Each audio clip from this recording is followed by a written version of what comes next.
أيها آمنوا اتقوا الله حق تقاته ولا تموتن إلا وأنتم مسلمون يا أيها الناس اتقوا ربكم الذي خلقكم من نفس واحدة وخلق منها زوجها وبث منهما رجالا كثيرا ونساء واتقوا الله الذي تساءلون به والأرحام إن الله كان عليكم رقيبا يا أيها الذين آمنوا اتقوا الله وقولوا قولا سديدا يصلح لكم أعمالكم ويغفر لكم ذنوبكم ومن يطع الله ورسوله فقد فاز فوزا عظيما أما بعد فإن أصدق الحديث كتاب الله وخير الهدى هدى محمد صلى الله عليه وعلى آله وسلم وشر الأمور محدثاتها وكل محدثة بدعة وكل بدعة ضلالة وكل ضلالة في النار وبعد. Nous sommes donc toujours dans la série de cours, ou plutôt, dans la série de cours en guise de traduction du cours que Cheikh Mohammed Ben Hadi al-Madkhali hafidahullah ta'ala a fait en rapport avec les événements actuels. Et pourquoi j'ai dit série de cours? Parce qu'à la base, c'est un cours de Cheikh Mohammed Ben Hadi al-Madkhali qui fait, je pense, 1 heure ou plus ou moins 1 heure en arabe. Et ça nous a amené maintenant au 3e cours déjà en français. Évidemment, la traduction elle prend plus de temps que le texte originel et c'est pour ça qu'on s'est retrouvé avec une série de 3 cours. D'accord? Et on continue directement et je vous rappelle juste encore une fois, et Inch'Allah la dernière fois, parce que c'est le dernier cours aujourd'hui, Inch'Allah, que ce n'est pas un débat, que personne ne prenne la parole, barakallahu fikum, que c'est un cours de Cheikh Mohammed Ben Hadi al-Madkhali, hafidahullah, sur ce qui se passe actuellement, qui parle que le Coran, le Sunna, Ijma', les paroles des Salaf. Et celui qui a un problème avec ce que Cheikh Mohammed Ben Hadi dit, eh bien, alhamdulillah, Cheikh Hayyun Nurzaq, comme on dit en langue arabe, il est toujours vivant, et je peux lui donner le numéro de téléphone, qu'il le contacte, Inch'Allah, et qu'il discute avec lui de ces points-là. À la kulli hal, on continue directement, Inch'Allah. On est arrivé au point où le Cheikh, il dit, وَلْيُعْلَمْ حَفِظَكُمُ اللَّهُ أَنَّ الْحُكَّامَ الَّذِينَ يَتَحَدَّثُ عَنْهُمُ الْيَوْمِ وفي قديم الزمان والحكام لا يخرجون عن واحد من 2 حكام المسلمين إما أن يكون حاكما مسلما مهما فسق ومهما ظلم فلا يجوز الخروج عليه وإما أن يكون غير ذلك وسيأتي الكلام عليه إن شاء الله. Donc Cheikh Mohammed Ben Hadi, toujours dans le cours concernant les événements, il dit hafidahullah ta'ala, et que l'on sache, ou si vous voulez que vous sachiez, qu'Allah vous préserve, que les gouverneurs dont on parle maintenant et dans l'ancien temps ne sortent pas de 2 types. Et il parle ici de qui? Il a dit les gouverneurs, al-Hukkam, ou bien Hukkam al-Muslimin, c'est-à-dire les gouverneurs des musulmans. Et il dit 2 types. Donc soit c'est un gouverneur musulman,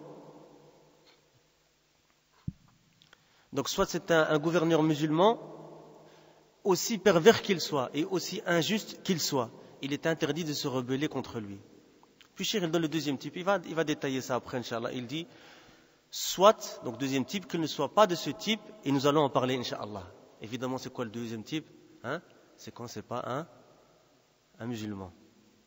Et Cheikh il dit ولكن قبل هذا نعلم أولا أن الحكام لا صلاح للناس إلا بهم هذا من المتقرر لا صلاح للناس ولا لأمرهم إلا بقيام الحكام كما قال ذلك أمير المؤمنين علي رضي الله عنه أرضاه قال لا يصلح الناس إلا أمير بر أو فاجر. هذه عبارته رضي الله عنه أرضاه. فقيل له يا أمير المؤمنين إن البر قد عرفناه فكيف بالفاجر؟ فقال رضي الله عنه أرضاه إن الفاجر يؤمن الله عز وجل به السبل. البر عرفوه لا إشكال فيه لكن الفاجر قال الفاجر يؤمن الله به السبل. Et vous constatez ici qu'à chaque fois Cheikh Mohammed Ben Hadi al-Madkhali il arrête la parole d'Ali radhiyallahu anhu pour l'expliquer à chaque fois. Donc c'est chaque fois la parole d'Ali radhiyallahu anhu plus l'explication de Cheikh Mohammed Ben Hadi al-Madkhali hafidahullah ta'ala. إذا هذا واحد. ثانيا يجاهد به العدو. ثالثا تجبى به الفي. رابعا تقام به الحدود. خامسا قال ويحج به البيت. سادسا قال ويعبد المسلم الله فيه آمنا حتى يأتيه أجله وهو على ذلك. وهذا أخرجه البيهقي رحمه الله تعالى في الشعب. Et quand les ulama disent الشعب, c'est évidemment référence à شعب الإيمان بسند صحيح. Donc, qu'est-ce que nous dit ici Cheikh Mohammed Ben Hadi al-Madkhali hafidahullah ta'ala? Il dit, mais avant cela, donc il a parlé de 2 types. Il a dit soit un gouverneur musulman, aussi pervers qu'il soit, et aussi injuste qu'il soit, il est interdit de se rebeller contre lui. Puis il a parlé du 2e type, il a dit, soit qu'il ne soit pas de ce type, nous allons en parler, Inch'Allah. Mais il dit, mais avant cela, nous devons de savoir qu'il n'y a pas de bon ordre pour les gens sans quoi? Sans gouverneur. Et ceci fait partie des choses bien établies. Pas de bon ordre sans les gouverneurs. Comme l'a dit le prince des croyants, Ali radiallahu anhu ardah. Il dit, et c'est le sens, traduction du sens de la parole d'Ali radiallahu anhu, ne réforme les gens qu'un prince, un gouverneur, qu'il soit pieux ou pervers. Alors peut-être vous allez vous poser la question, le pieux on sait pourquoi, mais le pervers comment? Et c'est exactement la question qui va être posée à qui? À Ali radiallahu anhu wa ardah. Donc il dit qu'il soit pieux ou pervers. Cheikh dit, voilà sa parole, c'est-à-dire voilà la parole de qui? De Ali radiallahu anhu ardah.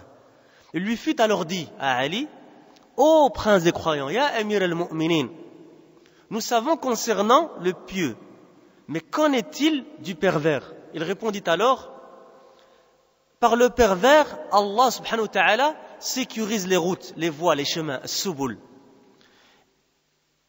Ils ont donc su au sujet du pieux, Cheikh dit, mais au sujet du pervers, il leur dit, par le pervers, Allah sécurise les chemins, ça c'est une chose. Et Cheikh, il va citer 5 choses, 5 ou 6 choses. Il dit, par le pervers, Allah sécurise les routes, les voies, les chemins. D'accord? Deuxièmement, par lui, on combat l'ennemi. Troisièmement, par lui est récolté ce qu'on appelle le fay. Et Cheikh al-Muhsin al-Abbad, hafidahullah ta'ala, dans Sharh Sunan Nasa'i, il explique c'est quoi la différence entre le fay ou le ghanima. Le ghanima c'est le butin et le fay c'est le butin, en français. Mais il y a une différence chez les ulama entre le fay et le ghanima. Cheikh al-Muhsin al-Abbad, hafidahullah ta'ala, qui est parmi les grands savants contemporains, et l'excellent grand muhaddith, qui est toujours vivant et enseignant à la mosquée du prophète, alayhi salatu wassalam, il dit que le fay c'est le butin qui est pris sans combat. C'est-à-dire que l'ennemi il est derrière lui en s'enfuyant, et ça c'est ce qu'on appelle le fay. Tandis que le ghanima c'est ce qui est pris par le combat. D'accord? C'est pas le sujet du cours, mais à la kulli hal, c'est pour être un peu plus précis dans la traduction. Et il dit, par lui est récolté le fay, que l'on va traduire ici par quoi? Le butin. Quatrième, par lui les sentences sont appliquées. Cinquièmement, avec lui on effectue le pèlerinage. Et sixièmement, le musulman peut adorer Allah en sécurité, ce qui veut dire ici en arabe le shir, bien par la présence du gouverneur. D'accord? Et donc tu peux adorer Allah Azza wa Jal, et ce jusqu'à ce que le temps de l'adorateur arrive. C'est-à-dire jusqu'à sa mort. Et ce athar de Ali radiallahu anhu, il a été rapporté pour les frères qui veulent la référence, Al-Bayhaqi dans Shu'ab. Et quand les ulama disaient Shu'ab de Al-Bayhaqi, c'est référence à l'ouvrage de Al-Bayhaqi qui s'appelle Shu'ab al-Iman. D'accord? Avec une chaîne de transmission authentique comme a dit Cheikh Mohammed Ben Hadi Al-Madkhali hafidahullah ta'ala. Cheikh il continue en disant هذه مقالة أمير المؤمنين علي الخليفة الراشد الصحابي الفقيه صحابي من قدماء الصحابة إسلاما وفقهائهم وحاكمهم فهو خليفة المسلمين رضي الله تعالى عنه فيقول لا يصلح الناس إلا أمير بر أو فاجر البر لا إشكال عرفناه لكن الفاجر كيف فقال يؤمن الله عز وجل به السبل ويجاهد به العدو ويجبى به الفي وتقام به الحدود ويحج به البيت ويعبد المسلم الله فيه آمنا حتى يأتيه أجله. Il dit le cheikh هذا كلام أمير المؤمنين. Et puis il va rapporter ensuite une parole de Hassan al-Basri رحمه الله dont on a déjà cité dans ce cours. ودي عن الحسن البصري أيضا المشهور مثله رحمه الله حيث يقول والله لا يستقيم الدين إلا بهم وإن جاروا وظلموا والله ما يصلح الله بهم أكثر مما يفسدون. Donc Cheikh ici il continue en disant par rapport à la parole de Ali radiallahu anhu, il dit ceci est une parole du prince des croyants, Ali radiallahu anhu ardah, le calife bien guidé. Ici dans les attributs d'Ali pour bien constituer la position de cette personne, de cette éminente personne en islam, Ali radiallahu anhu ardah. Le calife bien guidé, le compagnon savant, parmi les premiers à s'être convertis à l'islam. Et parmi leurs savants et leurs sages. Il a dit wa hakimuhum, et leurs gouverneurs aussi. Il était le calife des musulmans, radiallahu anhu ardah. Il dit, les gens ne seront en bon ordre qu'avec un gouverneur, qu'il soit pieux ou pervers. Le pieux nous savons, mais le pervers qu'en est-il? Ceci est donc la parole du prince des croyants. Une parole similaire a été rapportée d'Al-Hassan al-Basri, rahimahullah, qu'Allah lui fasse miséricorde. Il dit par Allah, ce qu'il faut comprendre ici, c'est la pratique de la religion ne peut être droite que via eux. Et c'est même s'ils sont injustes et ont oppressé les gens. Par Allah, ce que Allah réforme via eux est plus que ce que eux pervertissent. Donc, Cheikh il dit, nous ne parlerons pas du pieux, mais parlons du pervers, qui ne sort pas de deux catégories, de deux genres. Il dit, فَنَحْنُ الْبَرْ لَا نَتَكَلَّمُ فِيهِ لكن نتكلم عن الفاجر لا يخلو من حالين إما أن يكون فجره غير مخرج له عن الإيمان فهذا لا يجوز الخروج عليه بإجماع السلف مهما حصل منه من فسوق من ظلم من طغيان من عصيان ما دام مسلما في دائرة الإسلام لا يجوز الخروج عليه قال الشيخ الإسلام ابن تيمية رحمه الله تعالى. Puis il va citer la parole du Cheikh al-Islam ibn Taymiyyah rahimahullah. Il dit, donc nous ne parlerons pas du pieux, mais parlons du pervers qui ne sort pas de deux catégories, de deux genres. Soit que sa perversité n'arrive pas au degré de le faire sortir de quoi? De l'islam. D'accord? De la religion, de la foi si vous voulez. Eh bien celui-là, il est interdit de se rebeller contre lui, et ce à l'unanimité des salafs. De quoi qu'il fasse comme perversité et injustice, comme dépassement des limites. Tant qu'il reste musulman, il est interdit de se rebeller contre lui. Et puis il rapporte une parole du Cheikh al-Islam ibn Taymiyyah rahimahullah qui va bien situer ici ce que l'on dit. Il dit وَيُقَالُ 60 سنة من إمام جائر أصلح من ليلة واحدة بلا سلطان والتجربة تبين ذلك. شيخ الدي الله أكبر هذا يقولون فيه 40 سنة وهذا يقولون فيه 30 سنة وهذا يقولون فيه 20 سنة. طيب شيخ الإسلام ينقل عن السلف أنهم يقولون 60 سنة من سلطان جائر أصلح من ليلة واحدة بلا سلطان والتجربة يقول تبين ذلك. وأنا أقول لكم أن هذا الكلام من ابن تيمية رحمه الله مصداقه الذي رأيتموه أو سمعتموه إحراق الدوائر الحكومية والممتلكات الحكومية والمباني العامة والبنوك ونهب البنوك وإتلاف الممتلكات عموما والسطو على المحارم وقطع السبل وإخافة الناس إلى درجة أنهم لا يخرجون إلى الصلوات. أليس هذا مصداق كلامه رحمه الله في قوله والتجربة تبين ذلك؟ مصداق كلامه رحمه الله. ويقول رحمه الله يجب أن يعلم أن ولاية الأمر الناس من أعظم واجبات الدين بل لا قيام للدين وللدنيا إلا بها كما تكلم عن ذلك بكلام رصين في السياسة الشرعية qui est un livre très connu de Cheikh al-Islam ibn Taymiyyah rahimahullah ta'ala. Donc Cheikh al-Islam, qu'est-ce qu'il nous dit ici? Ça il faut vraiment ouvrir les oreilles, surtout le cœur, pour écouter ce genre de paroles d'un imam qui a la valeur et la grandeur et la position de Cheikh al-Islam ibn Taymiyyah rahimahullah parmi les imams de cette communauté. Il dit, rahimahullah, on dit, ou il est dit, si vous voulez en arabe, en français, que 60 ans sous un gouverneur tyran sont meilleurs qu'une seule nuit sans gouverneur. Et regardez qu'est-ce qu'il dit à la fin. Quoi il a dit? Et l'expérience démontre cela. Cheikh il dit Allahu Akbar. Allah est le plus grand. Ils disent, ils font référence à ce que les gens disent aujourd'hui. Ouais, celui-là il est là depuis 40 ans. Et celui-là il est depuis 30 ans. Et celui-là entre 20 et 30 ans. Cheikh il dit ok, Cheikh al-Islam ibn Taymiyyah rapporte des plus prédécesseurs salaf qu'on est obligé de suivre. Qu'ils ont dit 60 ans sous un tyran sont meilleurs qu'une seule nuit sans gouverneur. Et il dit que l'expérience démontre cela. Cheikh Mohammed Ben Hadi maintenant continue, il dit, et moi je dis que ce qui montre la véracité de la parole de Ibn Taymiyyah rahimahullah, c'est ce que vous avez vu ou ce que vous avez entendu. Incendier les services administratifs gouvernementaux et les propriétés gouvernementales et les bâtiments publics et les banques, et le pillage des banques, et la destruction des propriétés en général, l'attaque des maharim, et le blocage des routes, l'effrayement des gens, à tel point qu'ils ne sortent même plus pour aller où? À la prière. Tout ceci, n'est-ce pas la preuve de la véracité de sa parole, rahimahullah, il fait référence à la parole d'Ibn Taymiyyah, rahimahullah, lorsqu'il dit, et l'expérience démontre cela. C'est certes la mise en évidence de la véracité de sa parole, rahimahullah. Et il dit qu'Allah lui fasse miséricorde, il faut savoir que la gouvernance, le fait de gouverner si vous voulez, des gens fait partie des obligations les plus importantes dans la religion. Mais de plus, il n'y a pas sans zèle d'accomplissement de la religion, ni des choses de ce bas monde de la dunya. D'accord? Et Cheikh il a donné la référence, il dit, Cheikh al-Islam Ibn Taymiyyah rahimahullah, il en a parlé, de manière réfléchie, posée, etc., dans son livre As-Siyasat al-Shar'iyya. Pour les frères qui veulent peut-être acheter le livre, je vous conseille de l'acheter avec le Sharh de Cheikh al-Uthaymin. Il existe, il est publié. Siyasat al-Shar'iyya de Cheikh al-Islam Ibn Taymiyyah avec le Sharh de Cheikh Mohammed ibn Salih al-Uthaymin rahimahullah ta'ala.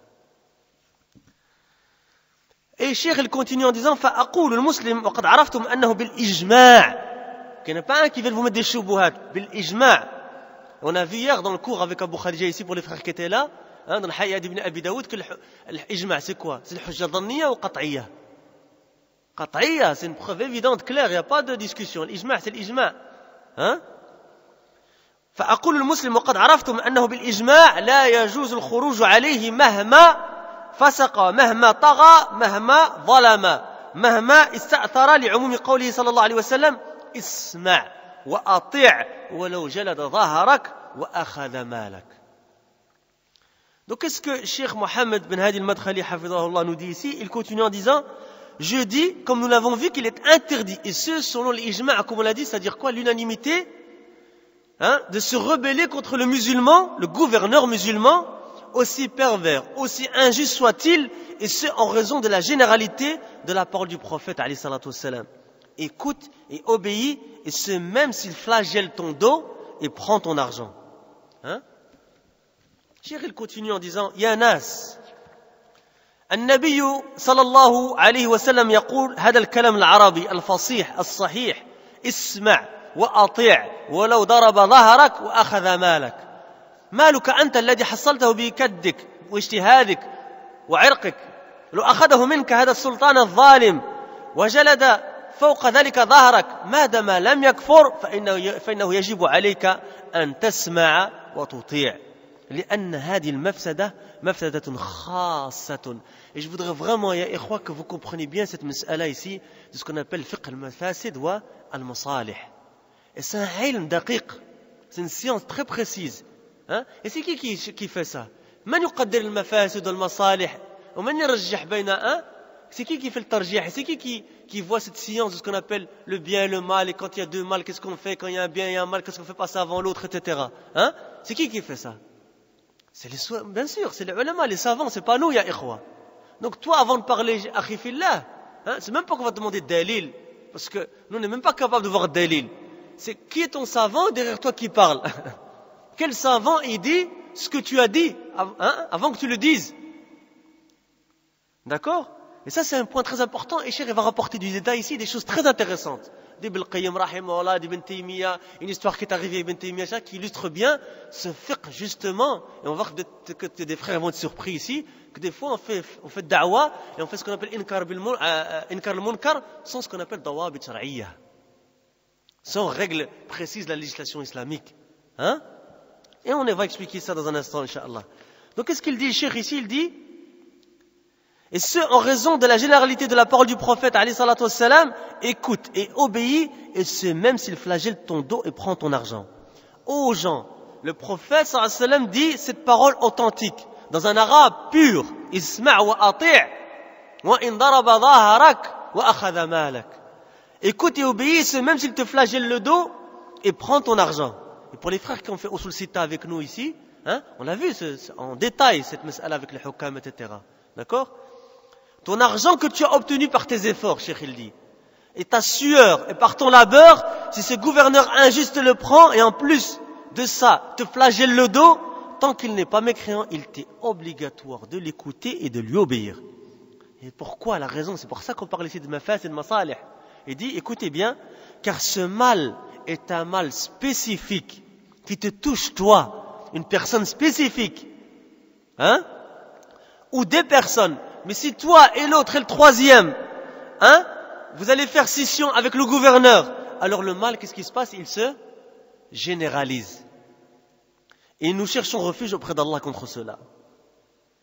Cheikh il dit, فلا يجوز لنا مع هذا النص وأمثاله وبيان يدي الشيخ وأمثاله عشرات وهي معروفة لكم ولله الحمد لا يجوز لكم أن تسكتوا عن بيانها للناس إذا رأيتم الحاجة إليها وفي هذا الوقت الحاجة ماسة فتنقلون لهم كلام أهل العلم وبيان أهل العلم حتى ينتفع به ممن كتب الله له الانتفاع وأما من أعماه هواه فلا حيلة لي. Et ça c'est une nasiha aussi. Parce que des frères ils connaissent la vérité, ils connaissent les paroles des savants mais ils n'osent pas parler. Parlez à Khifillah, parole du Cheikh Mohamed Ben Hadi Madkhali, il a dit ça. Cheikh Antel il a dit ça, le ulama il dit tel point. Il faut faire le bayan. Et c'est ce que le Cheikh il va dire ici. Il dit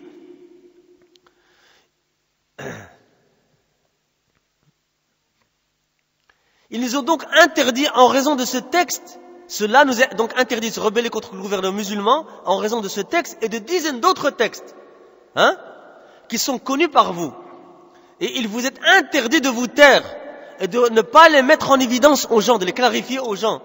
Si le besoin s'en fait sentir, et ce besoin est pressant en ce moment, rapportez-leur donc les paroles des gens de science et la clarification des gens de science afin qu'en bénéficient qui?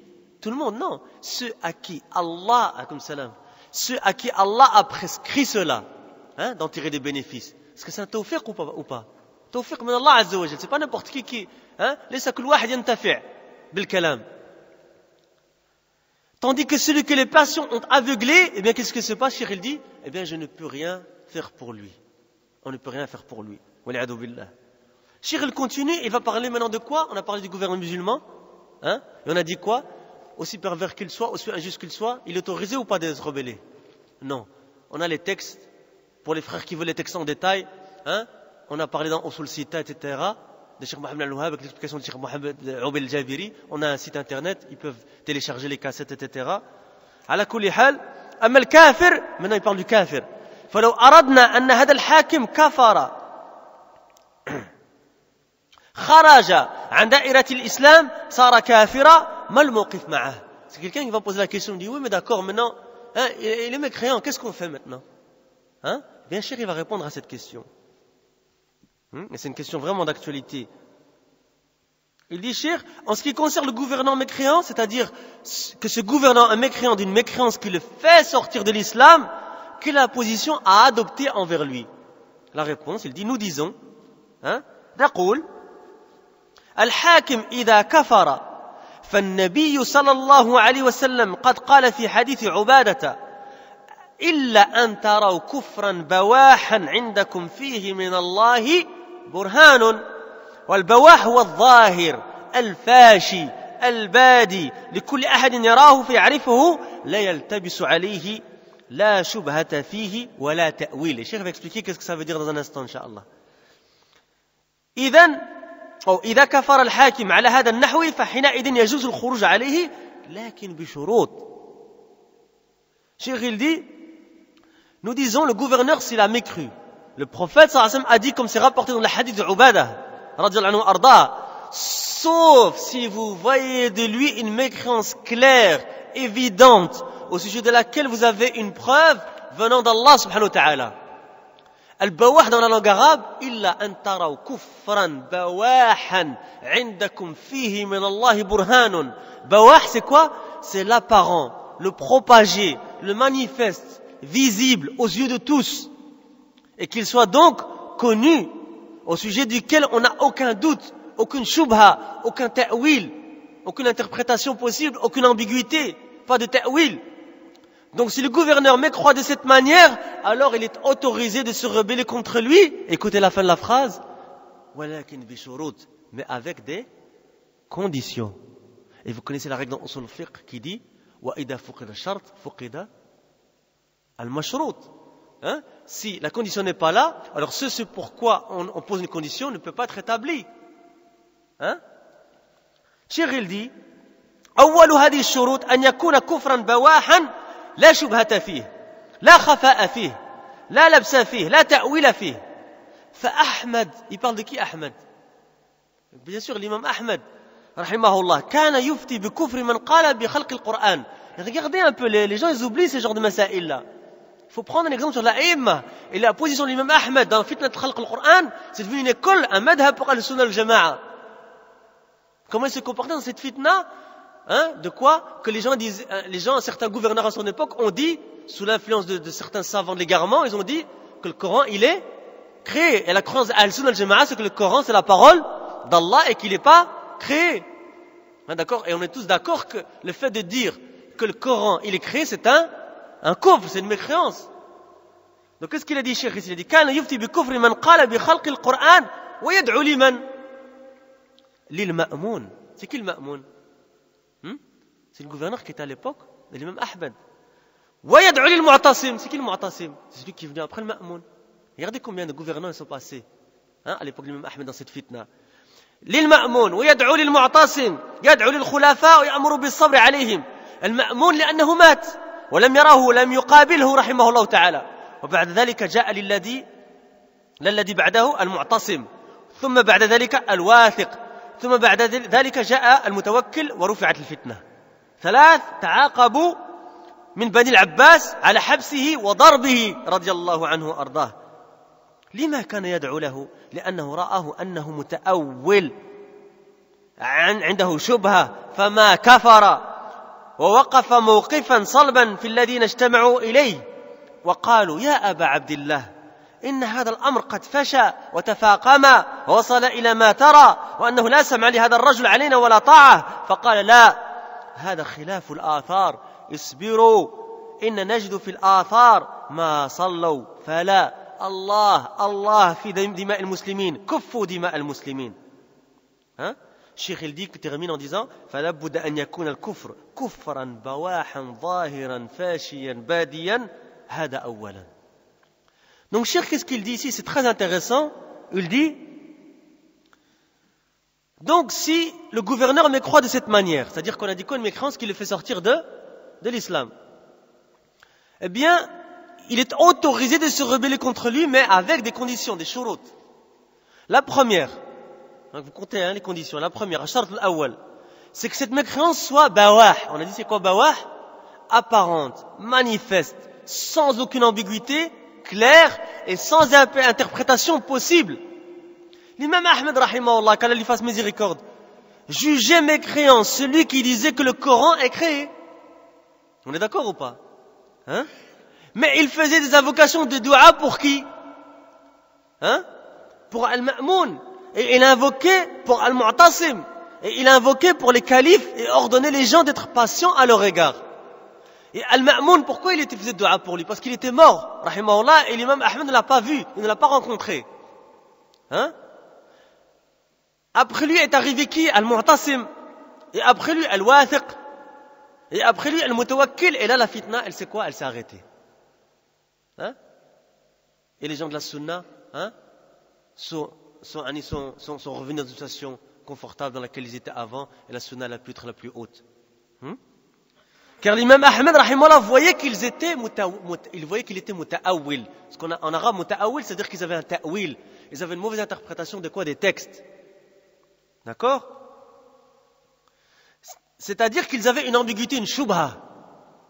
Ils n'étaient donc pas mécréants.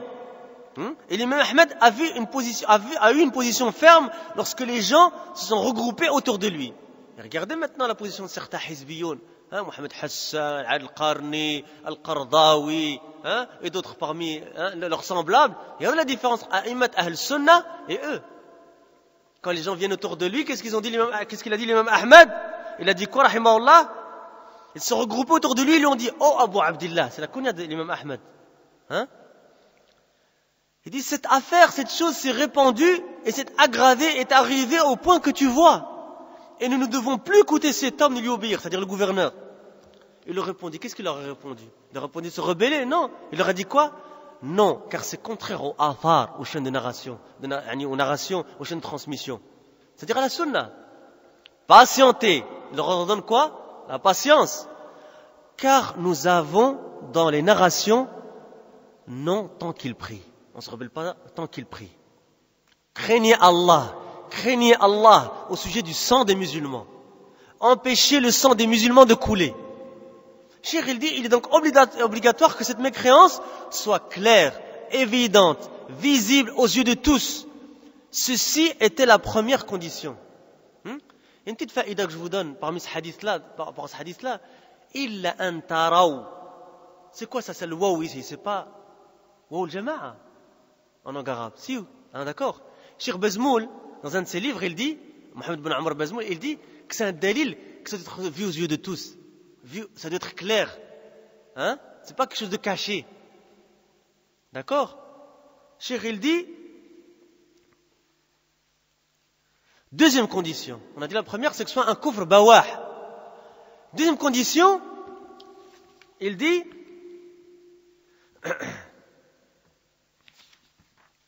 ثانيا القدرة على إزالته أن تكون عندنا مقدرة أما إذا كنا ضعفاء لا نقدر فالواجب علينا الصبر والتضرع إلى الله تبارك وتعالى بأن يفرج عنا ما نحن فيه كما قال الحسن رحمه الله تعالى فيما سمعتم اصبروا حتى يحكم الله وهو خير الحاكمين. هذا الواجب. Deuxième condition, c'est laquelle? C'est une condition sur laquelle beaucoup de gens se trompent. Ils disent, ouais, mais c'est un kafir, et alors? Il n'y a pas qu'une condition. La deuxième condition, c'est quoi? C'est la capacité de retirer ce gouverneur. Car si nous sommes faibles et nous n'avons pas la capacité, c'est que nous allons obligatoire, c'est de patienter et de nous orienter vers Allah subhanahu wa ta'ala pour qu'il dissipe subhanahu wa ta'ala cette situation dans laquelle nous sommes. Il y a des gens, quand tu leur dis ça, ils rigolent. Je dis, oh, mais il faut faire dua, il faut patienter, ils rigolent. Je dis, oh, mais c'est quoi ça? Ok, on fait dua, on demande à Allah, à qui on va demander d'autre qu'Allah subhanahu wa ta'ala?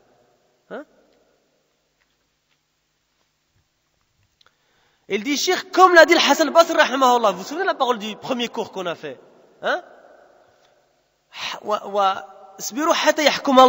Patientez jusqu'à ce qu'Allah juge.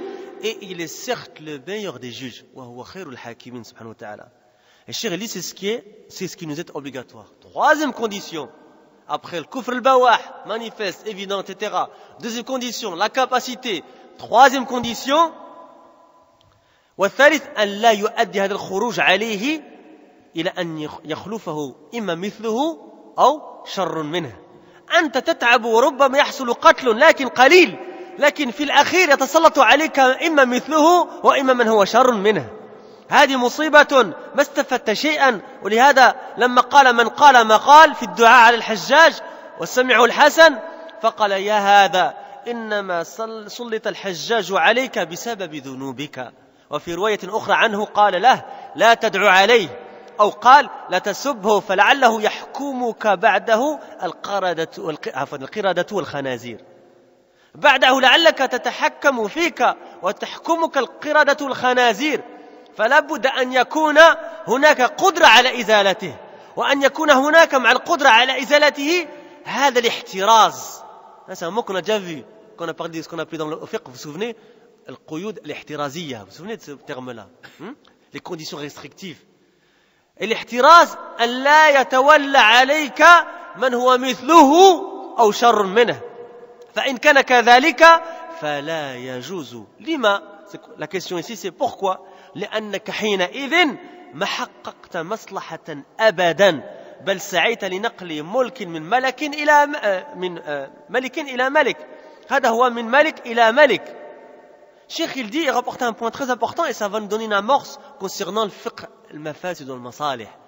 Et Cheikh, il dit quoi?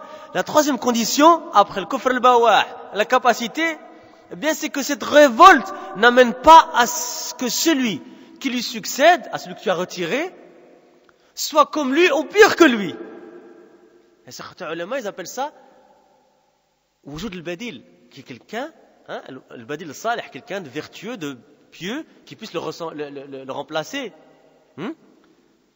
C'est que cette révolte n'amène pas à celui qui lui succède, soit comme lui ou pire que lui. Tu te fatigues et peut-être que peu de gens seront tués. Ben à la fin, prend le pouvoir quelqu'un qui est comme lui ou pire que lui. C'est une calamité, musiba. Je n'ai en retiré aucun profit. C'est pour cela que lorsque le Hassan, rahimahullah, a entendu quelqu'un faire une invocation contre le Hajjaj, dans laquelle il dit, il lui a dit, oh toi, Al-Hajjaj ne t'a été donné qu'en raison de tes péchés. Et dans une autre version, n'invoque pas contre lui. Où il a dit, ne l'insulte pas, car peut-être que tu seras après lui sous le gouvernement de singes et de porcs. Ils font donc avoir la capacité de retirer le gouverneur. Et qu'en plus de cette capacité, il faut la précaution, l'ihtiraz, que ne gouverne après lui que quelqu'un, que ne gouverne pas après lui, quelqu'un comme lui ou pire que lui. Et si c'est le cas, eh bien, cela nous est alors quoi? Interdit. Pourquoi? Parce qu'il y a une des conditions qui n'est pas remplie. D'accord? Pourquoi? Car à ce moment-là, tu n'auras accompli, amené aucun bien et tu n'auras que fait passer la royauté d'un roi à un autre. C'est tout. Et celui qui pense qu'en se révoltant, il va retirer la royauté des gouverneurs, il se trompe. Car la royauté est détenue par Allah subhanahu wa ta'ala. Cheikh il dit, وَمَنْ ظَنَّ أَنَّهُ بِهَذَا الْخُرُوجِ ينزع الملك من الحكام فهو مخطئ إنما الملك هو بيد الله تبارك وتعالى يؤتيه من يشاء وينزعه ممن يشاء سبحانه وتعالى وهؤلاء ما هم إلا سبب فقد يسلطون وقد يسلط عليهم فيستأصلوا عن بكرة أبيهم عياذا بالله من ذلك فإذا لا بد من النظر فإن كان لا يؤدي هذا الخروج إلى مجيء بآخر مثله أهو شر منه قال شيخنا الشيخ عبد العزيز رحمه الله. C'est qui Cheikh Abdel Aziz? Cheikh Abdel Aziz bin Baz رحمة الله عليه في فتاويه في المجلد 804 il veut dire ici en fait المجلد 8 صفحة 104 أما إذا لم يكن عندهم قدرة فلا يخرج أو كان يسبب شرا أكثر فليس لهم الخروج عليه رعاية للمصلحة العامة. والقاعدة écoutez bien pour les frères qui comprennent l'arabe واحفظوا هذه الكلمة واحفظوا هذه القاعدة المجمع عليها والقاعدة الشرعية المجمع عليها وهي لا يجوز إزالة الشر بما هو شر منه بل يجب درء الشر بما يزيله أو يخففه إما درء الشر بالشر أكثر أما درء الشر بالشر أكثر فلا يجوز بإجماع المسلمين. Cheikh il dit, et ça c'est important. Donc on dit quoi? Que celui qui pense qu'en se révoltant il va retirer la royauté des gouverneurs, il se trompe. Car la royauté c'est qui la détient? C'est Allah subhanahu wa ta'ala. Il la donne à qui il veut et la retire à qui il veut subhanahu wa ta'ala. De qui il veut. Tandis que ceux-là, les gouverneurs ne sont que des causes, des asbab. Ils peuvent perdre le pouvoir. Il se peut que des gens leur prennent le pouvoir et qu'ils soient exterminés jusqu'au dernier. Il faut donc voir si cette révolte n'amène pas à l'arrivée d'un autre gouverneur identique ou pire. Notre cher Abdel Aziz bin Baz rahmatullah alayh a dit dans son recueil de Fatawa, vous voyez que même le Cheikh Mohammed bin